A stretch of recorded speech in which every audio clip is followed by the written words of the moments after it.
J'espère que mon frère n'est pas trop en colère parce que j'ai parlé un peu longtemps. Alors, je vais me réconcilier avec lui. Pensée de réconciliation vers mon frère. Merci, frère. Je suis très fâché.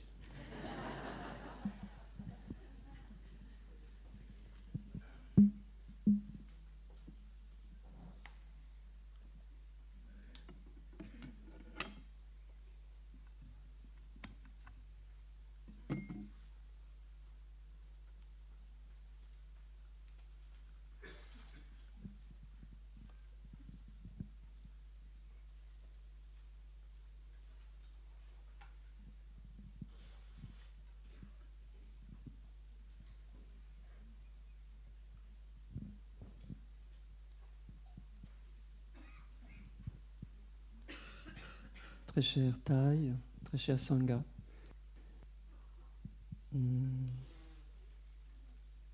C'est merveilleux d'être là ce matin ensemble, réunis, en retraite francophone.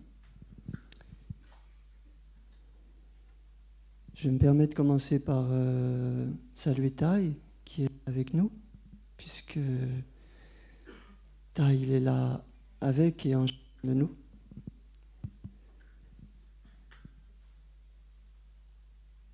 Donc je dis très cher Thaï, très cher Sangha. Bien sûr, la forme physique de Thaï, une partie de Thaï est en Thaïlande. Et peut-être nous croyons que Thaï, il est seulement en Thaïlande,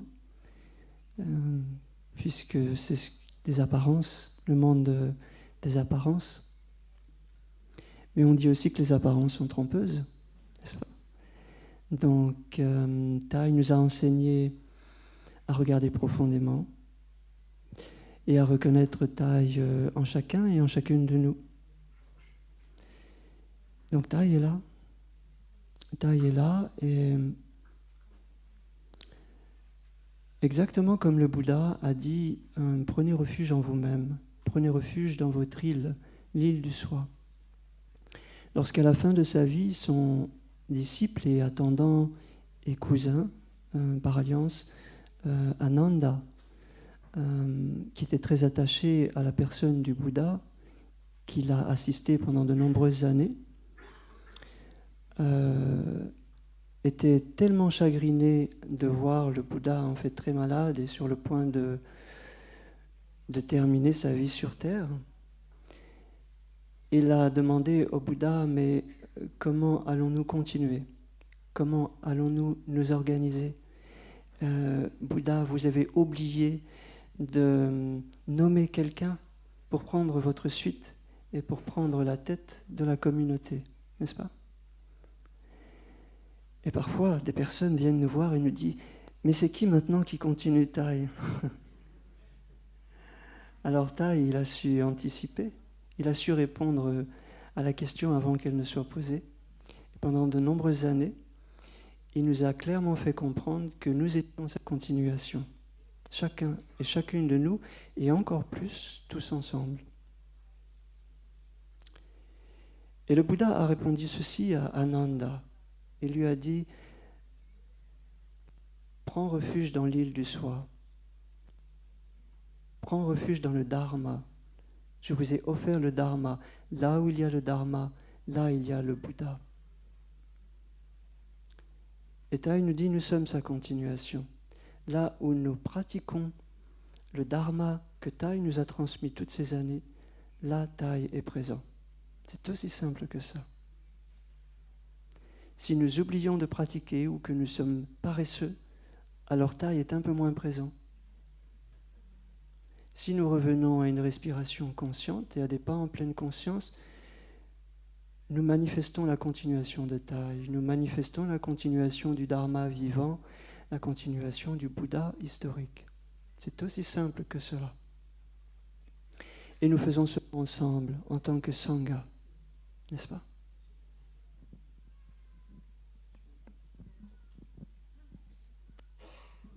C'est l'intérêt.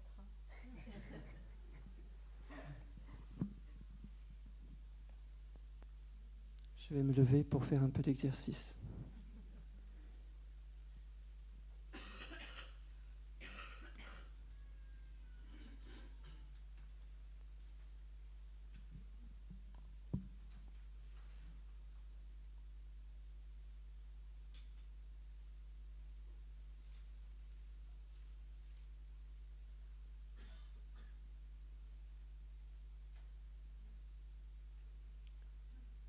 l'écriture est fine, mais peut-être que vous pouvez lire quand même? Non? Oui? Oui? Dipa, D-I-P-A, un mot très simple lui aussi, 2 syllabes, Dipa. Dipa, c'est le mot que le Bouddha a utilisé quand il a répondu à Ananda. Il lui a dit « Retourne à Dipa, retourne à ton île intérieure, retourne à l'île du soi, là où est le Dharma, là où est présent le Dharma, là où est vivant le Dharma. » Et c'est intéressant, effectivement, comme le rappelait Sœur Daonyem, en parlant de l'enseignement de Sœur Yaknem hier, Sœur Yaknem a parlé d'île de lumière. Très intéressant, parce que Dipa signifie à la fois île et lampe. Donc le Bouddha a dit « Retourne, Ananda, et retournez les uns les autres à l'île du soi, retournez à la lampe en vous-même. Devenez une lampe pour vous-même, devenez une lampe pour le monde. » Très simple, Dipa.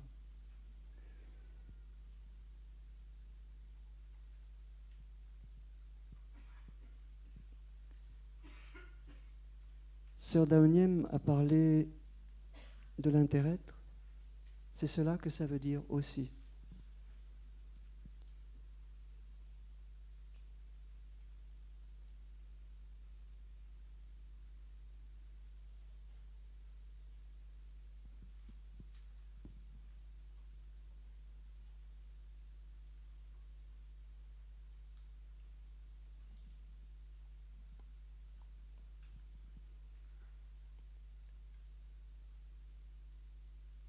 Bonjour Thaï, bonjour cher Sangha. Thaï est en Thaïlande et Thaï est aussi ici. Et si Thaï est aussi ici, ça veut dire que nous sommes aussi en Thaïlande. Pas besoin de prendre l'avion.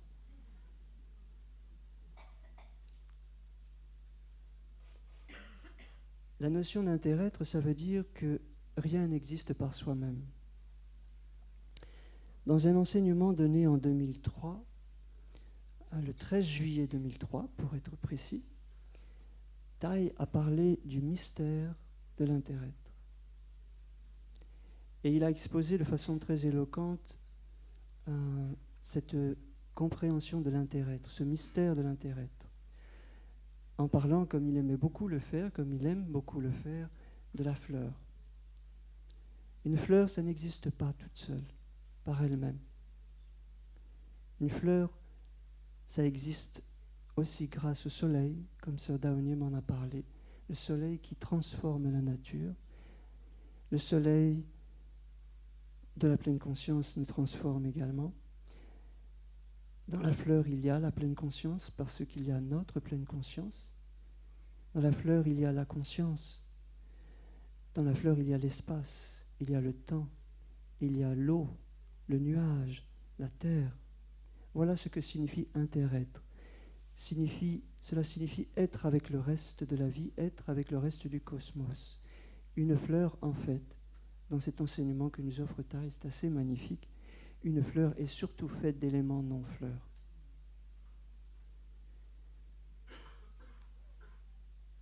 Donc une fleur n'existe pas par elle-même. Voilà ce que signifie l'interêtre. Dans le bouddhisme, on aime beaucoup parler aussi, particulièrement dans le bouddhisme Mahayana et dans le zen, de la vacuité, du vide. La vacuité, c'est une autre façon de parler de l'interêtre. La vacuité, qu'on appelle parfois le vide, en fait, ce n'est pas le vide comme étant simplement l'absence de plein. En fait, le vide, il est très plein. Le vide, c'est précisément l'interêtre et l'interdépendance de toute chose, de tout phénomène, de toute vie ensemble. Le vide signifie que rien n'existe par soi-même. Vous êtes une fleur, mais vous êtes surtout faite et fait d'éléments non-fleurs. Vous êtes surtout fait d'éléments non-vous. Donc nous sommes faits des autres humains, de la nature, des arbres, des animaux. Nous sommes faits de taille, puisqu'il se continue en nous et qu'il nous transmet depuis des années effectivement son dharma vivant, qui nous transforme. Rien n'existe par soi-même. Nous intersommes tous les uns les autres. Thaï nous rappelle habilement que nous sommes la continuation de nos ancêtres. Quand on y réfléchit, intellectuellement, c'est évident, en fait. Nous sommes la continuation de nos ancêtres, cela signifie que nous sommes dans un courant de vie, une lignée qui se poursuit jusqu'à nous, à travers nous, et qui continuera à travers nos descendants, que ce soit nos descendants biologiques ou nos descendants de l'humanité, des générations futures de l'humanité. Donc nous intersommes non seulement avec toute forme de vie avec laquelle nous partageons notre existence ici, dans le présent, mais nous intersommes aussi avec nos ancêtres du passé, qui sont présents avec nous à travers nous. Et nous intersommes dans le futur avec les générations à venir, avec nos propres enfants et leurs descendants. Donc le futur est déjà ici, maintenant, dans le présent, et le passé également. C'est simple. Nous allons écouter un son de cloche pour voir si c'est vrai.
Ça donne soif de vous parler.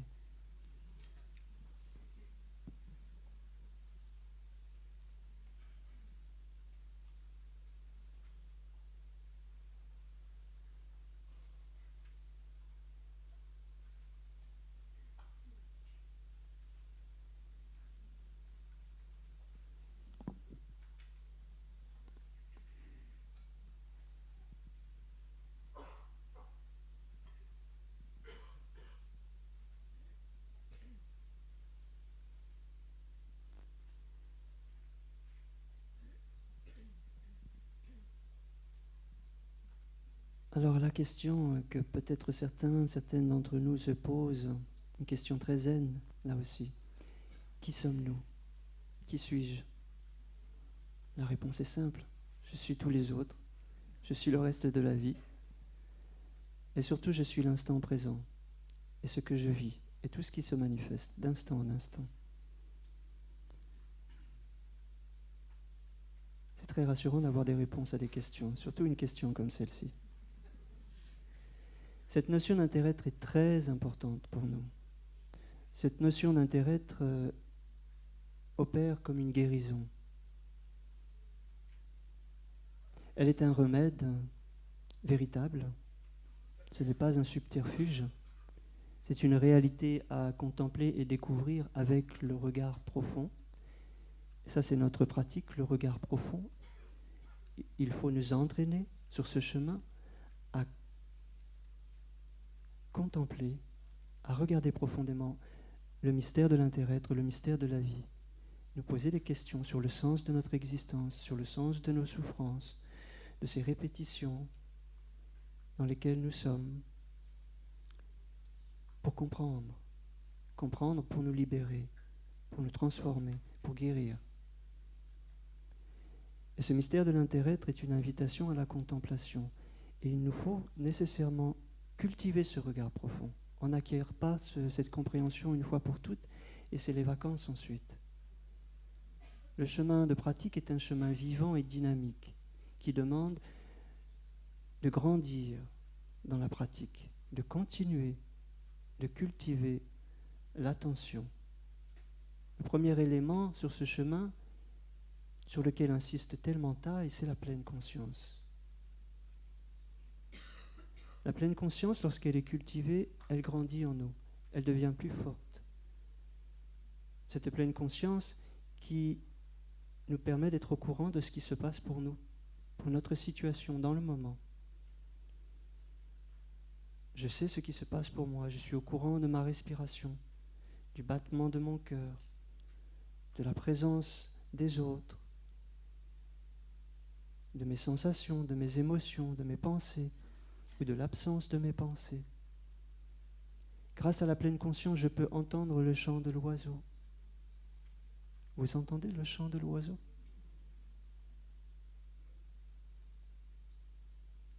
La pleine conscience nous ramène à la vie. C'est merveilleux. La pleine conscience de la respiration, par exemple, elle nous ramène à la vie tout de suite dans notre corps. Et ce qui est merveilleux aussi avec cette pleine conscience de la respiration, c'est qu'elle apaise tout de suite, au moins un peu, le corps et les sensations présentes dans le corps. En fait, très vite, on se rend compte que la pleine conscience, en quelque sorte, c'est un excellent tranquillisant naturel. Et c'est gratuit. Inoffensif. Pas d'effet secondaire. Le seul effet secondaire, c'est la concentration. Parce que cette pleine conscience, cultivée avec patience et détermination, jour après jour sur son chemin, cette pleine conscience grandit en nous, devient plus forte. Notre esprit se stabilise, notre corps s'apaise. Et naturellement, la pleine conscience devient concentration. C'est-à-dire un esprit beaucoup plus stable, qui ne vacille pas, pas trop. L'attention peut durer plus longtemps. Quelqu'un ou quelque chose sur quoi nous portons notre attention, concernant notre situation immédiate, notre conscience ou notre corps, concernant un élément qui se trouve dans notre environnement immédiat. Une personne, une parole, une fleur, un chant d'oiseau, un bébé. Cette pleine conscience grandit et devient concentration. D'elle-même. Il n'y a aucun effort à faire. Ça se fait tout seul. Et cette concentration, qui elle aussi va faire son chemin et grandir, va naturellement à son tour devenir vision profonde, compréhension. Parce que cette concentration, c'est déjà un regard profond appliqué, une écoute attentive. Je ne parle pas trop vite, ça va? Un peu? Ça va.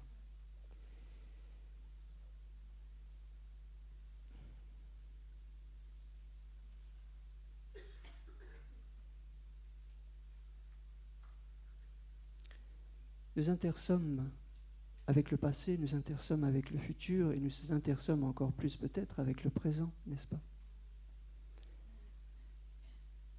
Nous intersommes avec Tai et Tai et avec nous. Vous pouvez aller rendre visite à Tai en Thaïlande si vous voulez, c'est sympa la Thaïlande aussi. Mais vous pouvez aussi aller rendre visite à Tai en vous-même et dans la Sangha ici présente cette semaine. Et si nous intersommes avec tout ce qui existe sous le soleil, ça veut dire que tout ce qui se passe dans le monde et tout ce qui se passe dans la vie, ça nous concerne. C'est notre affaire, parce que c'est un peu nous aussi, en fait. Les autres, ça me concerne. Les animaux, les végétaux, les arbres, la planète, ça me concerne. Et c'est parce que ça me concerne, et c'est parce que c'est un peu moi-même aussi, que je veux faire des pas en pleine conscience sur terre-mère. Je veux communiquer avec ce monde qui me concerne et qui est un peu moi-même, qui est un peu aussi ma continuation. Et j'entre en communication silencieuse avec la terre, simplement avec des pas en pleine conscience, simplement avec une respiration calme, apaisée. Pas besoin de prendre l'avion pour ça. Pas besoin d'attendre des semaines ou des mois. Je peux le faire chaque jour. J'ai d'innombrables opportunités pour revenir à une respiration consciente, à des pas en pleine conscience. Mais surtout, j'ai une bonne raison de le faire. J'ai une motivation, un désir, qui est d'offrir cela à ce monde, à cette planète, qui est aussi ma maison, qui est aussi ma famille. Et donc je communique quelque chose avec le monde autour de moi. Et cette communication devient communion. Et c'est cela aussi le mystère de l'inter-être. C'est entrer dans cette dimension de communion avec toutes les formes de vie, du passé, du présent et du futur, comprenant très bien qu'en fait, passé, présent et futur ne sont que des désignations conventionnelles. Comme la présence physique de Thaï en Thaïlande, c'est une désignation conventionnelle. Avec ce regard profond que nous apprenons ensemble à cultiver, nous voyons que Thaï, il n'est pas seulement en Thaïlande. Avec ce regard profond que nous apprenons à cultiver, nous voyons et comprenons enfin que le passé, présent et futur, c'est un présent qui se continue. C'est une rivière qui coule depuis toujours.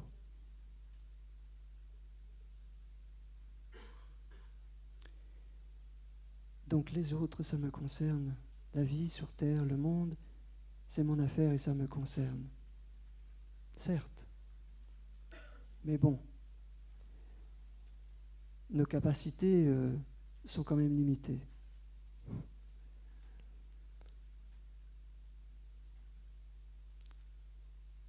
Nous vivons dans un monde qui fourmille d'informations, n'est-ce pas?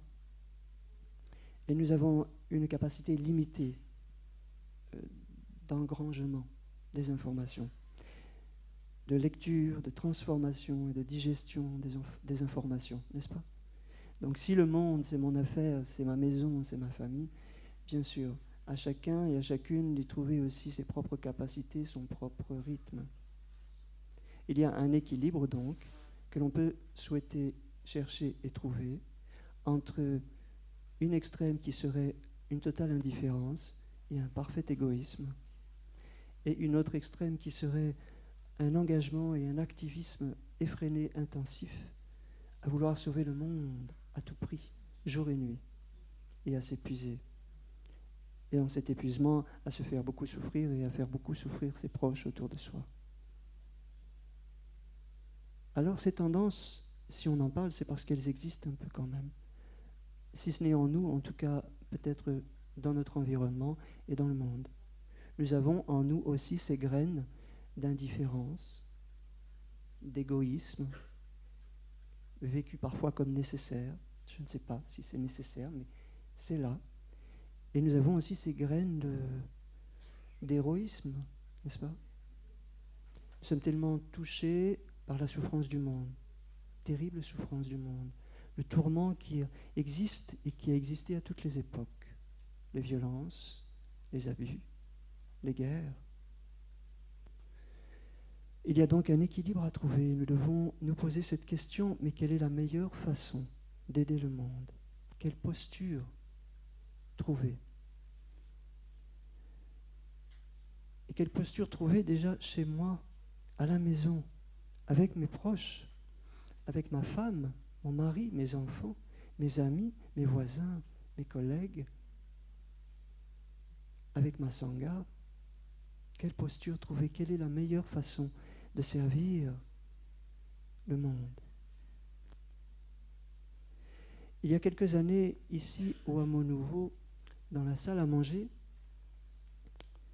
là où sont proposées des tisanes, vous découvrirez peut-être tout à l'heure, il y avait une très jolie calligraphie. Elle n'y est plus en ce moment, elle joue à cache-cache, et peut-être elle est dans un autre endroit du hameau, mais elle m'a toujours beaucoup plu, cette calligraphie, surtout qu'elle était, les sœurs, vous savez, les sœurs sont très poétiques, elles avaient, autour de la calligraphie du message, collé des feuilles d'arbres d'automne, très jolies. Cette calligraphie, ce message de taille est une simple question de l'ordre de quelle est la meilleure façon de servir ma sangha? Comment je peux servir ma sangha? C'est très beau. Ma sangha, vous pouvez aussi tout à fait transposer avec ma famille, avec le couple, avec les enfants, les amis, les voisins, les collègues, le monde, n'est-ce pas? Et la sangha. La sangha ici au village des Pruniers sur une semaine, peut-être la sangha dans votre région, dans votre ville. Quelle est la meilleure façon de servir? Quelle est la meilleure posture à offrir pour aider?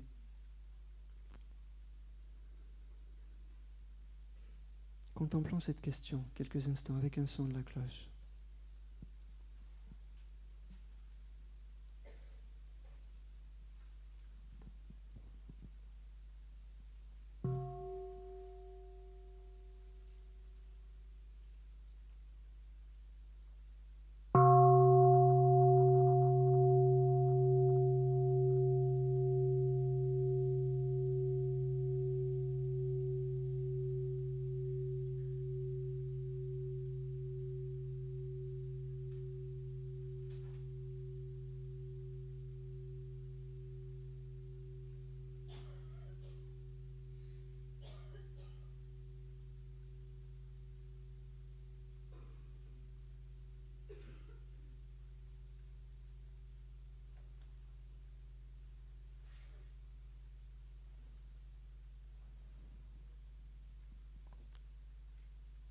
Je vais faire encore un peu d'exercice.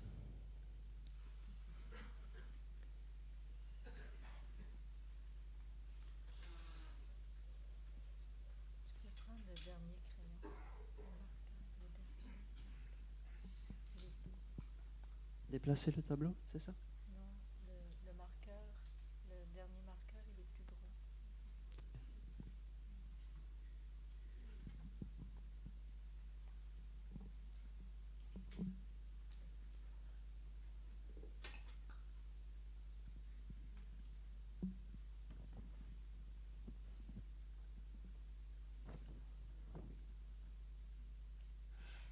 J'ai amené mes notes parce que j'ai une capacité de mémoire limitée quand même, bien sûr.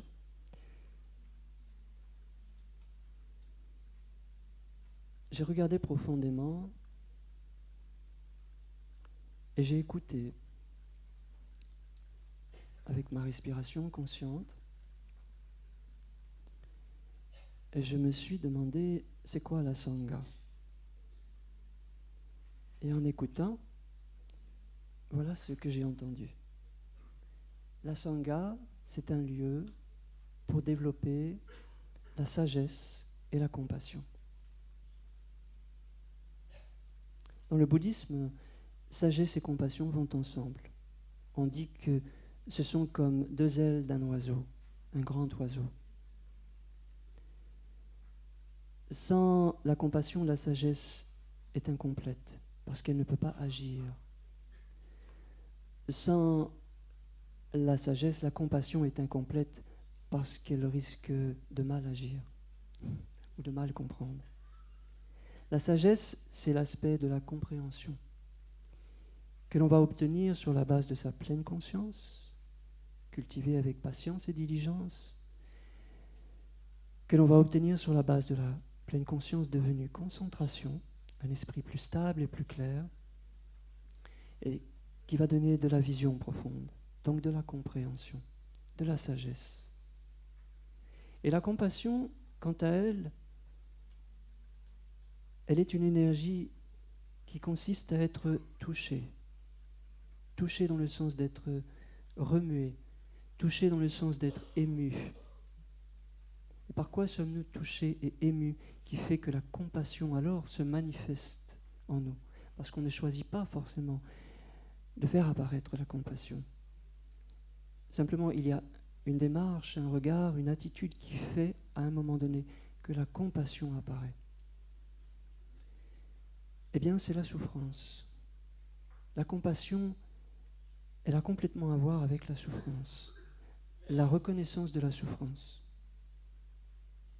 Et lorsque nous reconnaissons la souffrance et que nous la reconnaissons comme étant de la souffrance et que nous la reconnaissons à la lumière de notre propre expérience de souffrance, nous sommes touchés, nous sommes émus. Et il y a quelque chose de l'ordre de notre humanité qui est réveillée à ce moment-là. Et là, nous comprenons ce qu'est l'interêtre. Quand nous voyons un frère ou une sœur souffrir, cela nous concerne, cela nous touche. Et parfois, nous avons des larmes qui coulent, même lorsque nous voyons notre propre souffrance.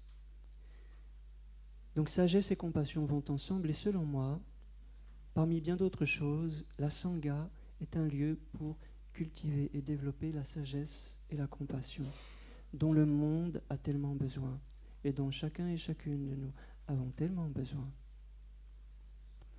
N'avons-nous pas tellement soif de compréhension? N'avons-nous pas tellement soif de guérison? Et n'avons-nous pas tellement besoin de compassion de la part des autres aussi? Alors j'ai continué de regarder, et j'ai continué surtout d'écouter, et je me suis dit, oui, mais pour cela, il faut quand même un environnement bienveillant pour y arriver. L'environnement a sa place, il faut des conditions favorables. Des conditions favorables, un environnement bienveillant pour pouvoir cultiver des relations harmonieuses et fraternelles ensemble. Oui, d'accord. Et si c'est possible, et c'est peut-être même facile, l'environnement est super bienveillant, non? Mais il y a bien des situations et des contextes dans la vie de tous les jours, dans le monde, où les environnements ne sont pas toujours très bienveillants, n'est-ce pas? Et les autres ne sont pas toujours très bienveillants. Alors, d'où va venir cette bienveillance? Est-ce qu'il faut systématiquement revenir à une retraite francophone au village des Pruniers? Et d'où va venir cette bienveillance? Si ce n'est de chacun et de chacune d'entre nous, pratiquants, pratiquantes sur ce chemin. Si nous attendons du monde qu'il devienne bienveillant, nous allons attendre longtemps.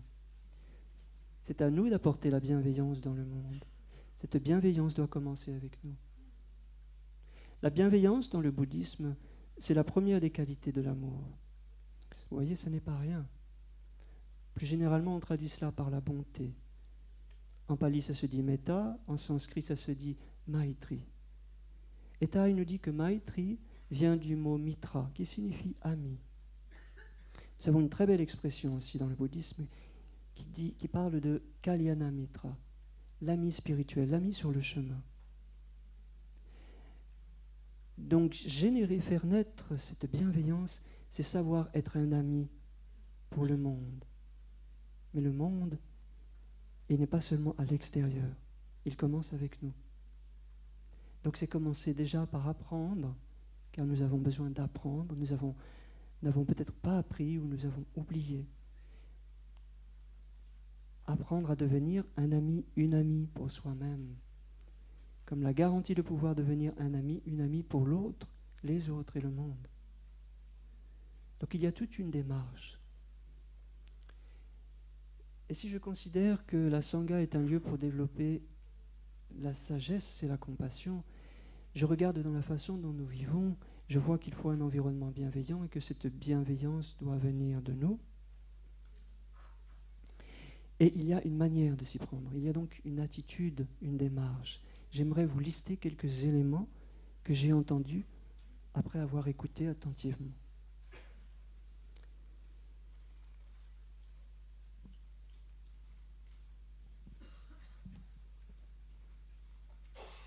Il va être long l'enseignement ce matin.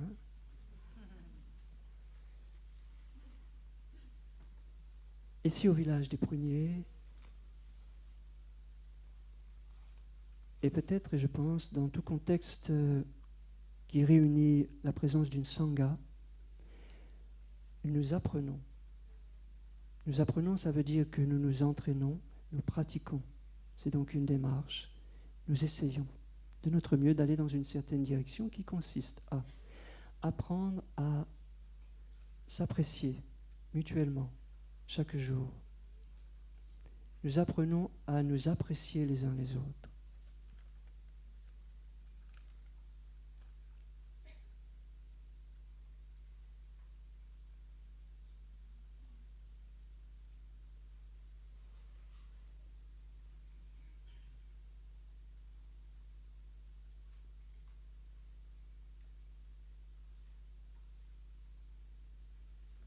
Est-ce que vous arrivez à lire, plus ou moins, non?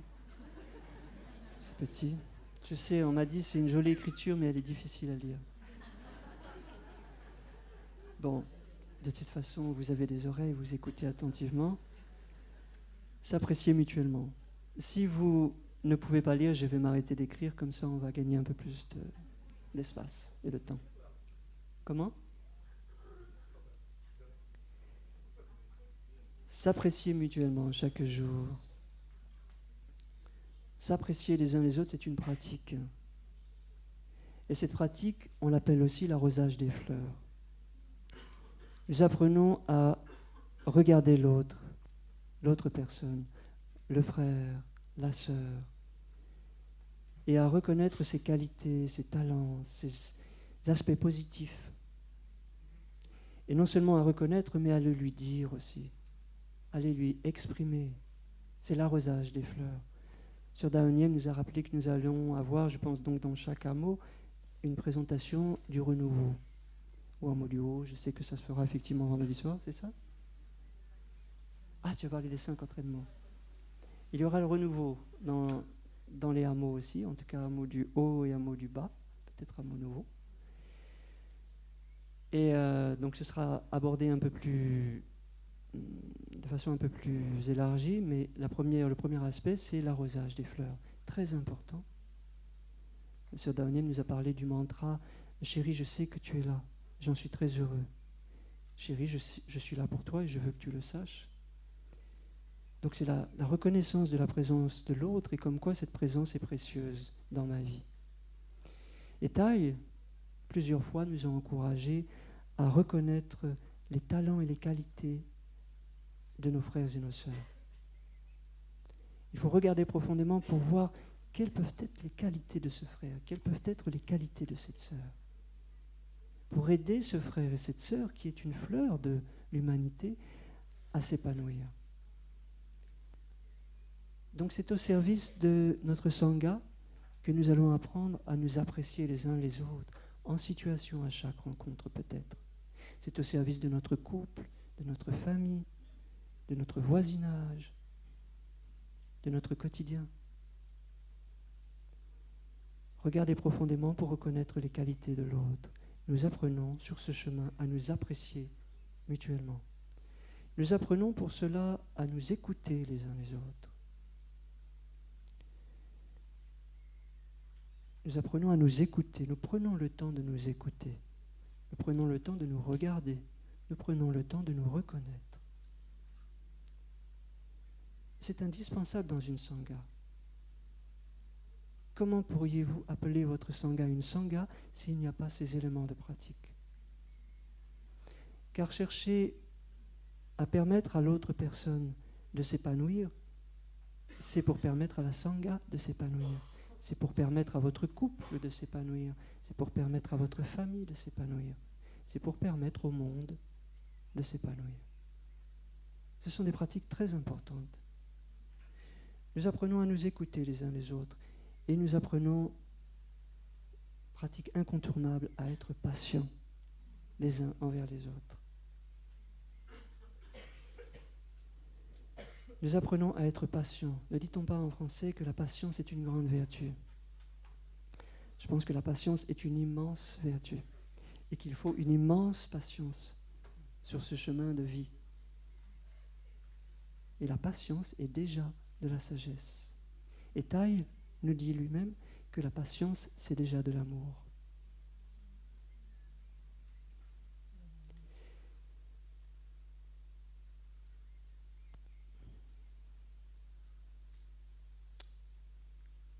Être patient les uns envers les autres, offrir de la patience, on peut considérer que c'est offrir de l'espace et du temps.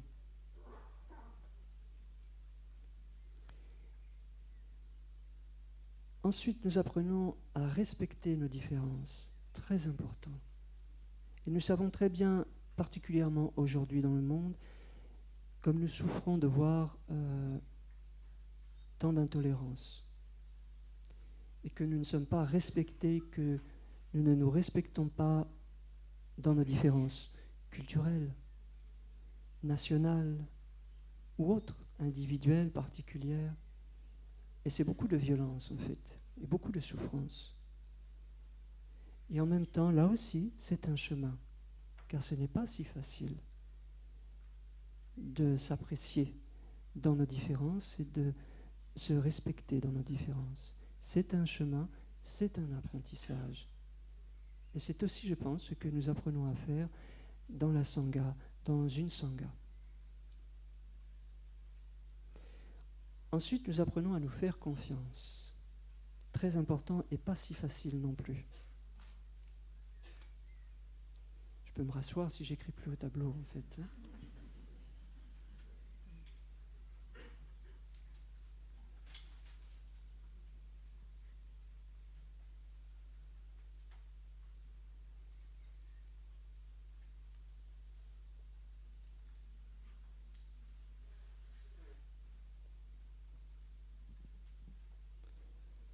Nous apprenons à nous faire confiance et c'est possible de nous faire confiance et c'est nécessaire. C'est possible et c'est nécessaire. C'est possible parce que nous savons que tous, chacun et chacune, nous sommes sur un chemin de transformation. Donc nous pouvons entendre aussi cela ainsi, que se faire confiance malgré les erreurs, malgré les maladresses, malgré les blessures, malgré ce que l'on peut percevoir peut-être comme des imperfections ou des incompétences. C'est possible avec le regard profond et avec l'expérience de se faire confiance, de se donner là aussi du temps et de l'espace. Lorsque vous vivez avec une personne qui a des difficultés, cette personne n'est pas condamnée à ses difficultés.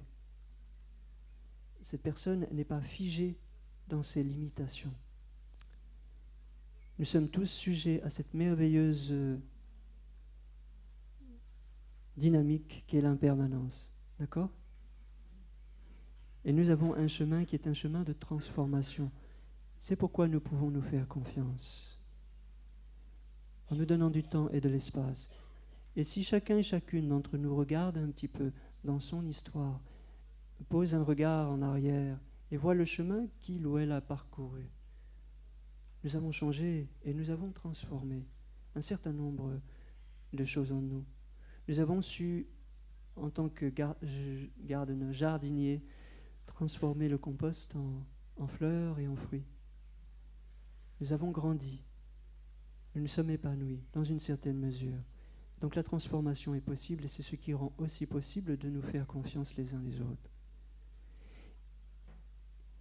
Et plus nous partageons ce chemin de pratique avec d'autres, plus c'est facile à plusieurs. Si notre Sangha, évidemment, se résume à 2 personnes, c'est plus difficile, n'est-ce pas ? Parce que nous avons besoin d'espace et de temps pour y arriver. Et enfin, nous apprenons à nous pardonner. Également indispensable, nécessaire, apprendre à se pardonner. Apprendre à se pardonner, c'est la pratique du lâcher-prise.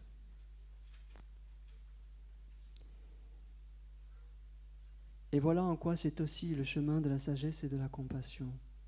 Parce que c'est à la lumière du regard profond et de la compréhension, et à la lumière de la compassion qui grandit en nous, que nous pouvons pardonner.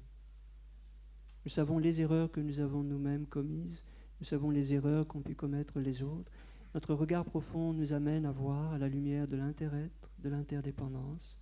Nous regardons dans l'enfant qui a été notre maman, notre papa, et qui nous aide à comprendre un peu mieux l'adulte qui a été notre maman et notre papa. Nous avons vu les erreurs que nous avons commises par ignorance, les maladresses. C'est pourquoi nous pouvons apprendre non seulement à nous pardonner, mais à pardonner aussi à notre frère, à notre sœur sur terre. Je pense que ces éléments de pratique sont indispensables pour l'épanouissement serein d'une sangha, d'un couple, d'une famille et du monde.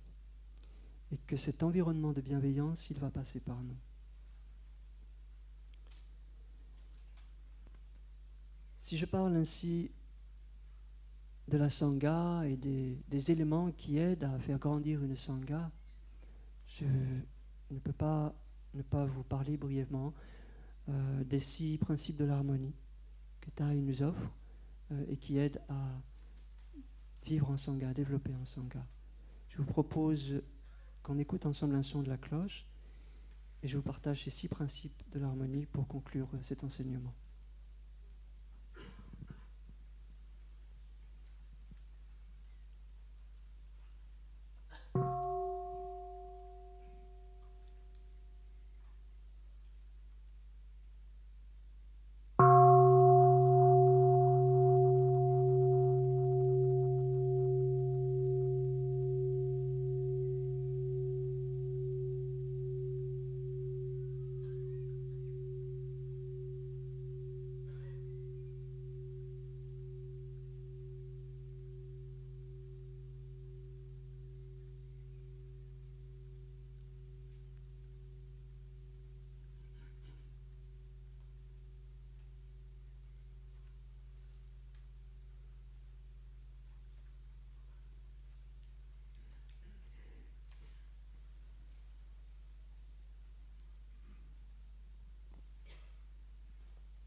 Ces 6 principes de l'harmonie, en couple, en famille, en sangha, dans le monde, ce sont des principes de générosité, puisqu'ils tournent tous autour du partage.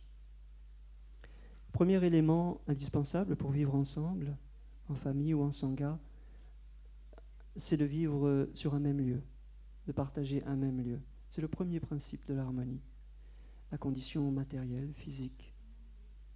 Un même lieu, un même endroit. Deuxième principe, dans le même sens, c'est le partage des ressources matérielles. L'argent, la voiture, le téléphone, on prend en charge ensemble les factures, etc.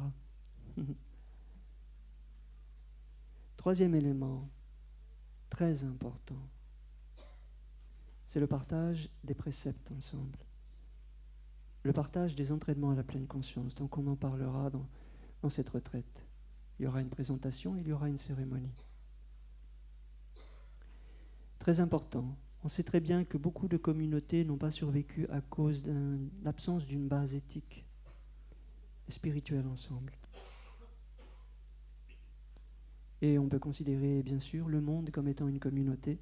Et si nous voulons que le monde traverse les difficultés qui lui sont proposées, une base éthique est incontournable. Quatrième aspect, quatrième principe de l'harmonie, le partage dans l'écoute profonde. Or, l'écoute profonde, elle va toujours de pair avec la parole bienveillante. C'est d'ailleurs le 4e des 5 entraînements à la pleine conscience que vous découvrirez cette semaine.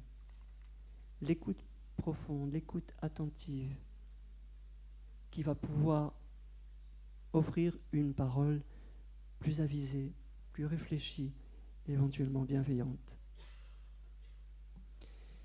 5e principe de l'harmonie, le partage de ses compréhensions.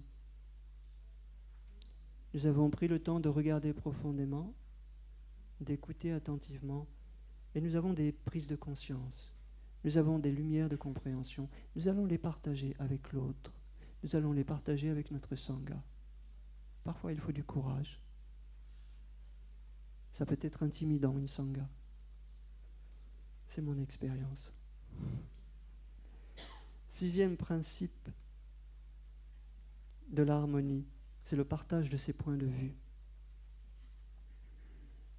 Le partage de ses idées, de ses opinions et la prise de décision ensemble.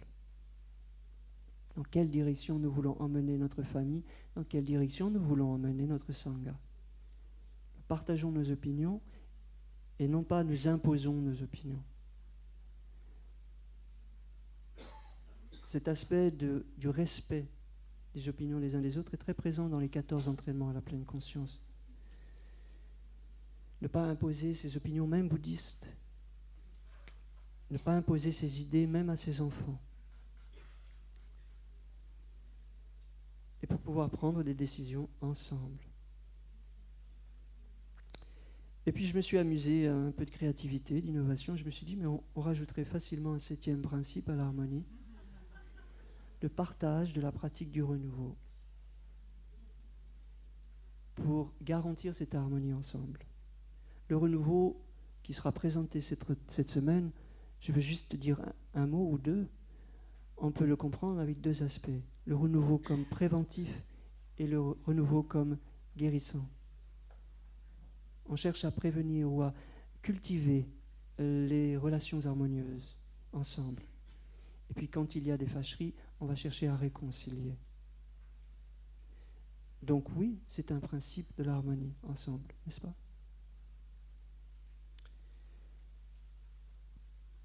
Merveilleux. Merci pour... vous êtes sages, comme les enfants. Merci pour votre écoute. Merci à nos sœurs qui se sont offertes de traduire ce matin. Sœur Daoniem a parlé un peu hébreu et un peu arabe. Je ne savais pas. Elle nous a offert la paix ce matin. Donc, salam et shalom. Je vais les écrire pour vous. En gros.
Quelque chose comme ça. Hein. Je suis ni arabe ni hébreu, mais c'est la paix. Salam.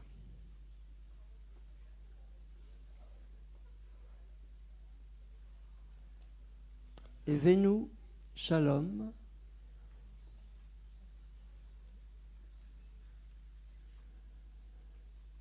Alikoum ou malikoum, c'est pas trop. Je suis breton, hein, je ne suis pas arabe.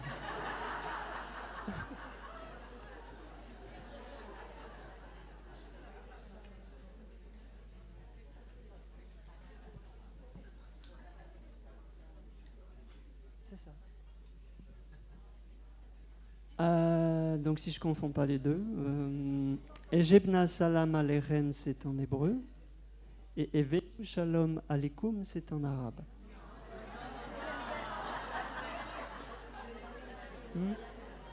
Bon, c'était pour voir si vous suiviez. De toute façon, ça veut dire la même chose. Je vous offre la paix. C'est ça? Je vous offre la paix. C'est beau. Une prochaine fois, parce que je ne parle pas breton. Alors, c'est une chanson aussi, c'est un chant, et j'espère qu'on est quelques-uns à connaître ce chant. Oui? Alors, on va commencer. Bien. Allons-y. Ejebna salam aleichem. Ejebna salam aleichem.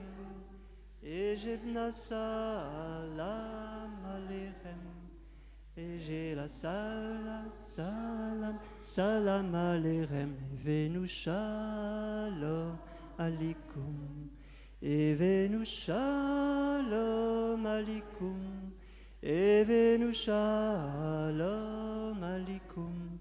Evenu Shalom, Shalom, Shalom Aleichem. Yeah. Merci.